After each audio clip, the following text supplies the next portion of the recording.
Rogue Tier, we still winning. Magic Cardo, we extending. Dark Law, he still contending. Sunrise, your lights in it. Yugi peoples, welcome to the deck profile for my Yu-Gi-Oh! Nationals 2022 deck.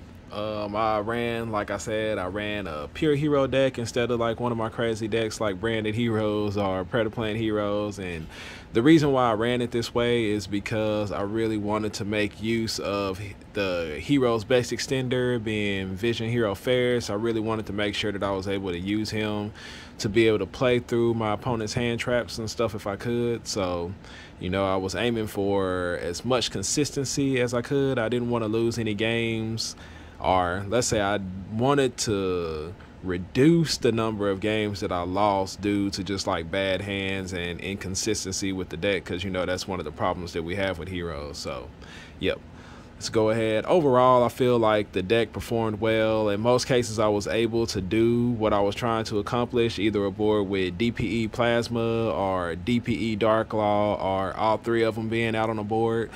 The thing about it is like we lose to so many cards. Like there were a lot of games where the Adventure Engine forced out my DPE, and then they were able to, you know, kind of do their other plays, and or actually let's not say the Adventure Engine forced out my DPE. Let's say they played other cards that forced out my DPE, and then they were able to use the Draco back in order to bounce back either my Plasma or my Dark Law. So it just made things a little bit complicated trying to win. It's just like, and then even then, like going into grind matches, if they were able to get rid of DPE, it was really hard to like keep pace with my opponent just because of the numerous things they could do, like constantly reusing the Adventure Engine with the Griffin Rider and stuff. And it's just can't always keep pace with all those things, especially if they steal DPE, such as with the good morning baby. And so yeah, it just kind of is what it is. So now getting into the actual deck profile, my elemental hero monsters, I ran 3 Stratos, 2 Shadow Mist, 1 Graceful Charity or Liquid Soldier.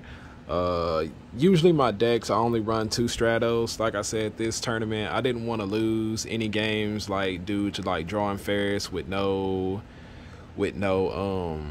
hero to discard or anything like that. And also I wanted to keep from using the Nayer's effect as much as possible in case I got nibbed. So I felt like it was pretty crucial to get that opening Stratos out on the board, because usually I only run 2, but I ran 3. I really wanted to make sure that he hit the board at some point, whether it's through a hero lives or whether it's through me normal summoning him. That way I could get DP out early and then, you know, go into my Cross Crusader plays. And if they did happen to nib me, I would still have the Nayer engraved in case I needed to do those plays, so that I could still bring out Dark Law if I managed to get out get mass change to my hand. And yeah, so that's the reason why I ran 3 Stratos, 1 Liquid Soldier, 2 Shadow Mist, pretty standard in most hero builds. So yeah, that's it for my E heroes. And then for my Vision Hero package, I ran 3 Faris, 2 Vion, and then 1 Increase. And with my Vision Hero package, you know, usually I'm running like 1 or 2 Faris. This time I decided to go all out and play 3 Faris. I got 2 Vion, 1 Increase still. I'm just not a big fan of running multiple copies of Increase. Like, yeah, I am going to draw it sometimes, but most of the time I'm not.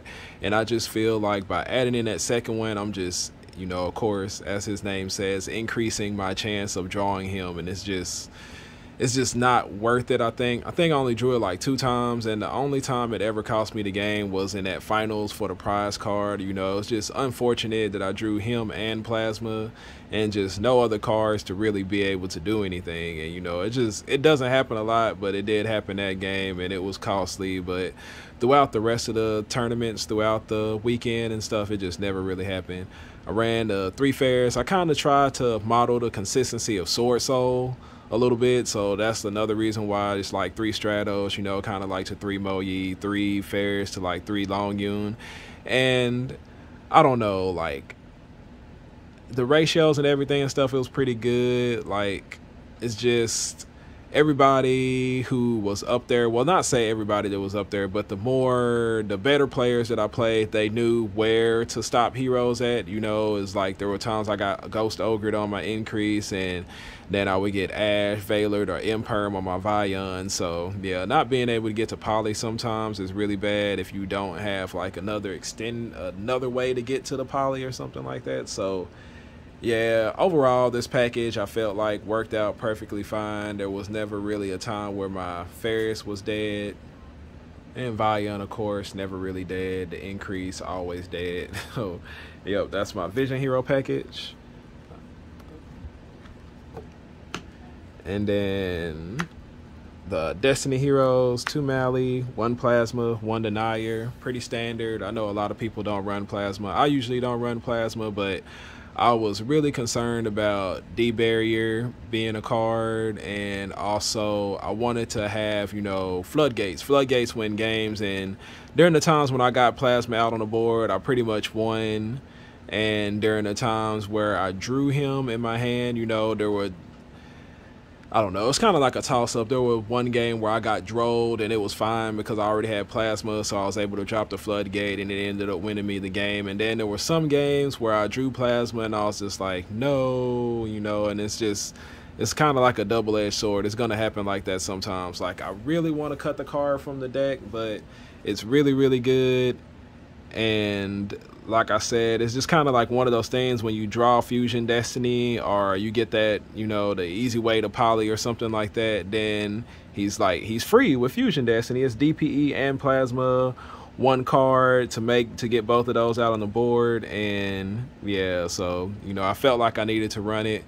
Like I said, I would like to cut it because I don't want to draw it, but at the same time, I'm gonna win so many games because of it. So it's kind of like a tough spot to be in. Like, and then like even during the times when I did get nibbed, it's just like because I had the Stratos out there and I wasn't forced to use my Denier effect, I was able to just, like, you know, chain DPE, pop the Plasma, pop the DPE, and then activate Denier's effect, special summon him out to the board, and then, you know, I was able to set the mass change, so I still had DPE Dark Law even when I did get nibbed through the Plasma. So I don't know, it worked out. It just sucks that during that final match, you know, it was him and Increase, the biggest 2 bricks in my entire deck that I drew, and I drew them with Poly, but unfortunately I did not run Dangerous this weekend. I just didn't have room for it in the extra deck, which maybe I need to find room for it for times like that. Though, you know, hey, it happened. You know, we got to move on past that. So that's pretty much my monster lineup. Then my hand traps, I ran 8 of them, 3 Ash, very versatile, 2 Effect Veiler, 3 Imperm. You know, those were, you know, I ran 40 cards exactly, so I felt like the ratio would be pretty good. I ran these hand traps with 2 Forbidden Droplets, so I had 10 going second cards. Everything performed pretty well. I think like this weekend, I kind of discovered the reason why some people might run a 3rd Veiler over the Imperm. Though Imperm is really good if you draw it like going second because you can still activate it. Whereas with Veiler, you can only activate it through your opponent's main phase. There were a lot of games, especially when I was going first, where I got lightning stormed and it would always be like my mass change and my Imperm, you know, and it kind of sucked that it happened like that, honestly, you know. And so I could see the argument for running 3 Veilers over 3 Imperms, running 3 Veilers, 2 Imperms, or something like that. And yeah, so, you know, kind of lesson learned there. Like, I still really kind of prefer Imperm a little bit better just because, you know, it can't be hit by Call by the Grave either. And like I said, you can draw it when you're going second, and it's just like drawing hand trap as your 6th card. It's one of those hand traps you draw as your 6th card where it's like, okay, well, at least I can still activate this, whereas Ash and Veiler are like, no, I can't activate this.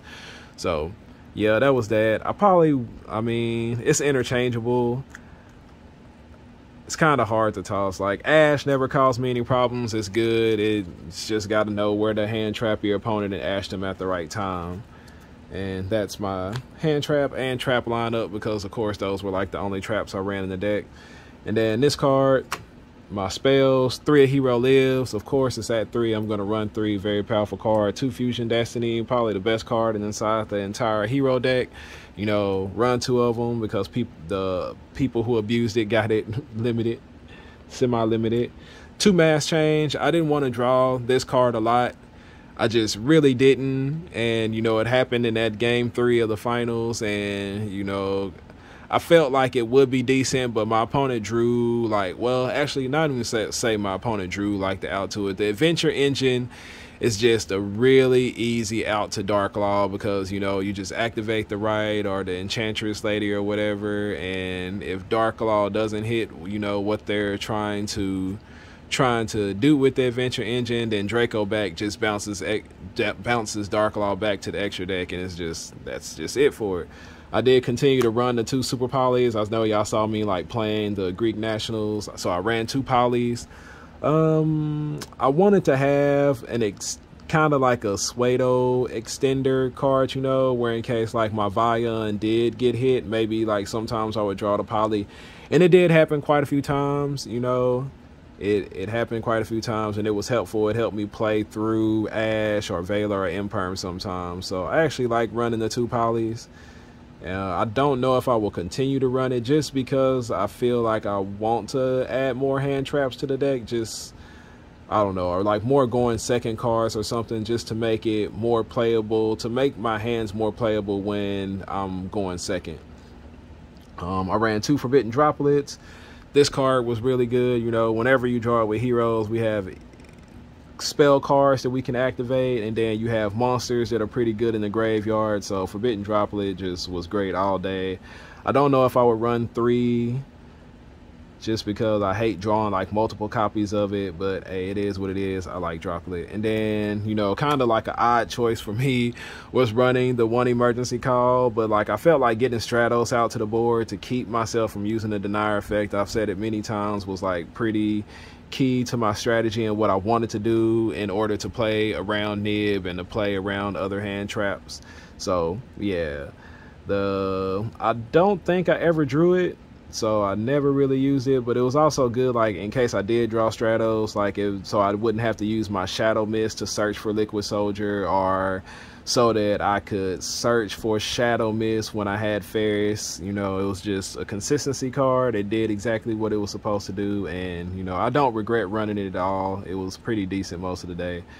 Then, you know, my other one was 1 Miracle Fusion, 1 Call By, 1 Foolish Burial. These cards were great all day. Hero things. When my Vion got ashed, sometimes I was able to Foolish Burial and make plays, and then there were times where I didn't have a starter and I was able to Foolish Burial Shadow Mist in order to go get some plays into the game. So yeah, overall I probably wouldn't change this lineup too much. You know, like I said, this other poly is maybe cuttable for maybe a going second card, maybe running like a 3rd Droplet or something like that. So that's my main deck. It was exactly 40 cards. I wanted to run it that number. That way I would, you know, have pretty good chance of drawing my side deck cards. You know, the only thing that sucks about it is like drawing stuff like this and drawing cards like Increase without the increased number of cards, you know, like running like 45 to decrease my chances of drawing this and that. But I also wanted to increase my chances of drawing side deck cards because I felt like, you know, once you put those side deck cards off in there, you put them off in there because they're game-winning cards, and you're going to win, you know, games because you know what your opponent's strategy is now. And I feel like activating this card is like very powerful and could win me the game. So yeah, my side deck, that being said, you know, I expected things like Drytron, Adventure, Dragon Link, you know, just like any deck playing the Adventure Engine. Droll and Lockbird is really good. They go, you know, Temptress, Water Enchantress, or whatever her name is, and you Droll them. And it kind of shuts down most of their engine for, you know, it shuts down multiple engines at one time. The card overperformed today. I feel like every game that I drew it, I pretty much won. And yeah, it was just great side deck choice, great option. It definitely put in work. 3 Dark Rulers. I actually don't remember drawing this card at all. I think I drew it maybe like 1 game, but you know, it wins games. It's gonna win, you know. Excellent card. I don't regret having that in my side deck. Twin Twisters. I drew this card multiple times. You know, it did exactly what I needed it to do. It was good. I don't regret running Twin Twisters. I think like the only time it really sucked is like I got anti-spelled one time and I just didn't have the Twin Twister to out it. So yeah, that just happened. The evenly match, I sided it in. I don't think I drew it during the tournaments and stuff that I played in, but you know, you have to run it. It's a really good card. I only had room for 2 D barriers.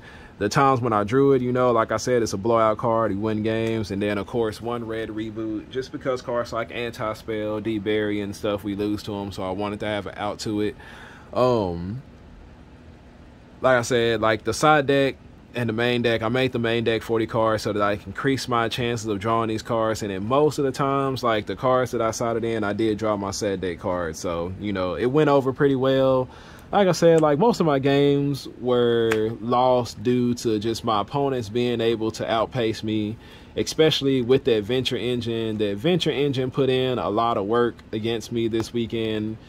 And, you know, it's just that Draco back, whether they're going first or second, that engine is just really, really powerful. Like, yeah, it definitely helped my opponents, you know, to a lot of victories and everything this weekend. Like, I'm definitely one of the advocates for it being hit. You know, it's just that 1 card engine that puts up an Omni Negate, and then also it like has the ability to bounce cards without them losing any resources or, you know, anything like that. And Mystic Mind, you know, it put in work against me this weekend. Like, I lost that, like that opening game 1 against Sky Striker Mine. It just kind of sucked. It felt like it set the pace for, you know, what I was going to be playing against throughout the tournament. And Mystic Mine, as y'all saw, was just like a crazy card. And it's just like you just throw it inside of there with your other engine. I think like the first and second deck, you know, it was Sword Soul, and I can't remember what the other deck was, but they were both playing 3 Mystic Mines. And it's just like, okay, I just throw Mystic Mine in here with my engine. That way, you know, I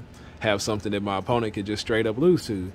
And, you know, it sucks that Yu-Gi-Oh is that way, but it is what it is. I kind of skipped out doing my extra deck. I should have did this before I did my side deck, but, you know, 2 Dark Law.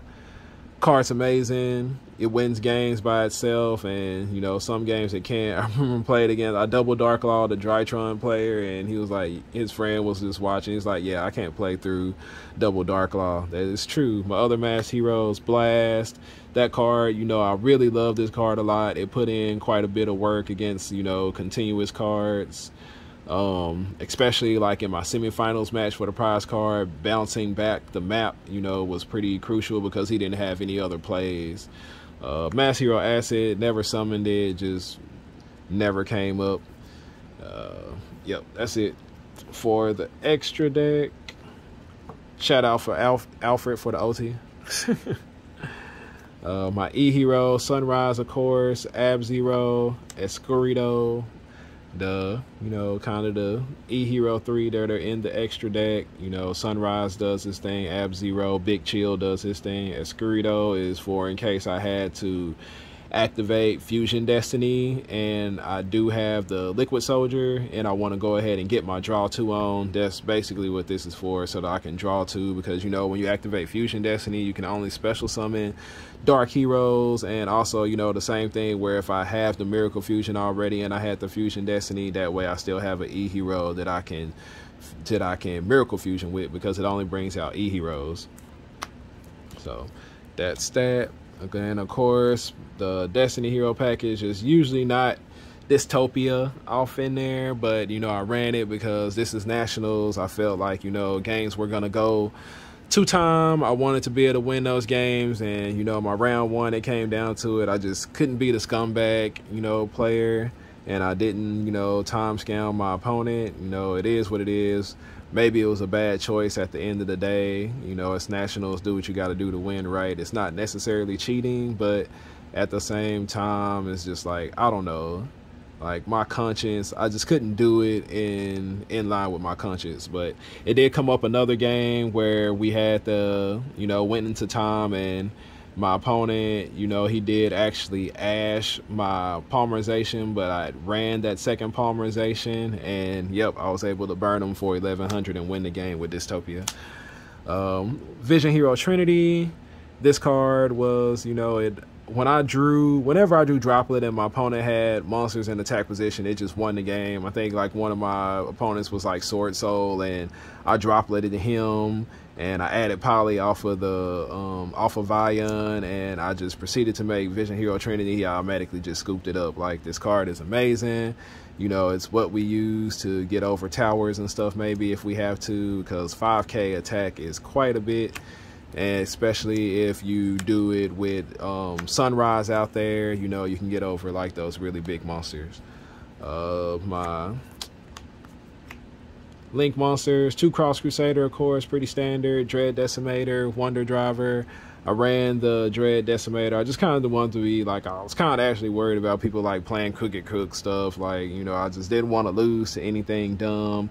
Also, running Dystopia inside of my extra deck, I wanted to have a monster that would increase his attack, you know, in case I couldn't get Sunrise out there.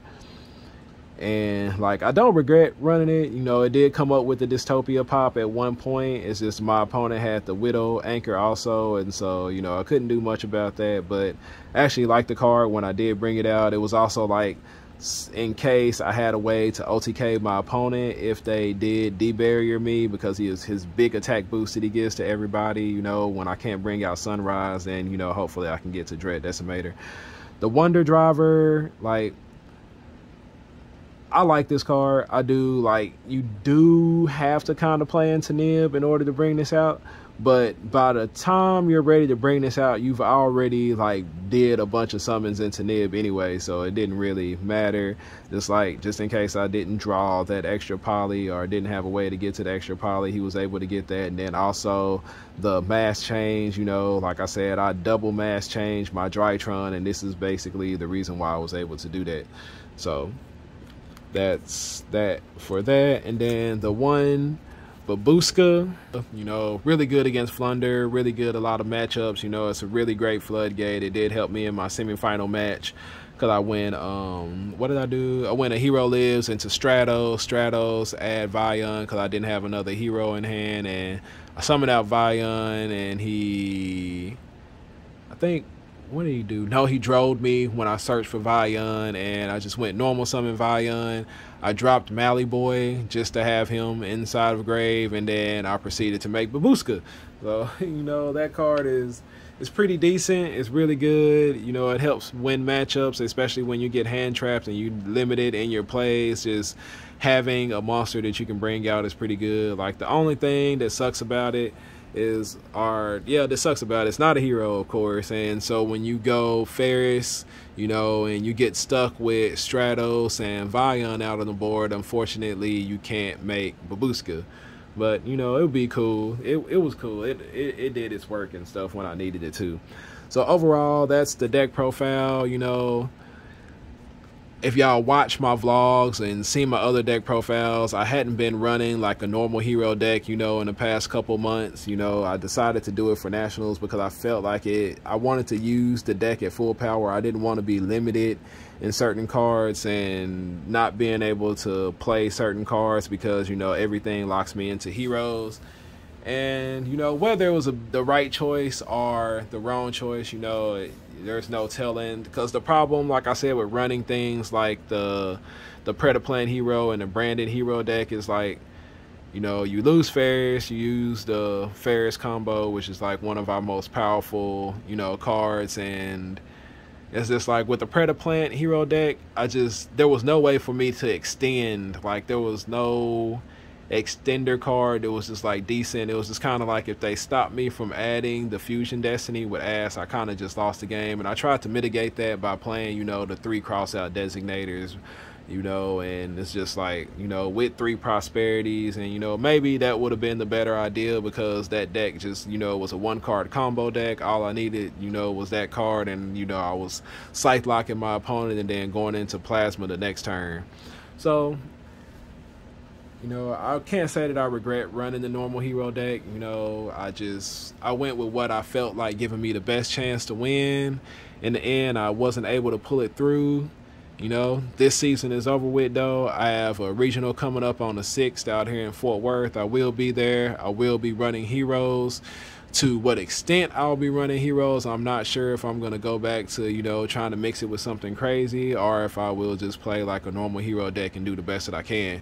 But, you know, this season was fun. I accomplished a lot. I appreciate everybody in the hero community, everybody in the YouTube community, everybody in the DFW community, you know, who encourages me to keep playing heroes, to play the deck that I love, to keep being the best hero player that I can possibly be. I'm not giving up on heroes. I won't give up on heroes. Power of the Elements will give us new options with heroes, and I'm going to do my best to not disappoint my fan base coming up this next season. Appreciate y'all for watching, and I'll catch y'all on the next video.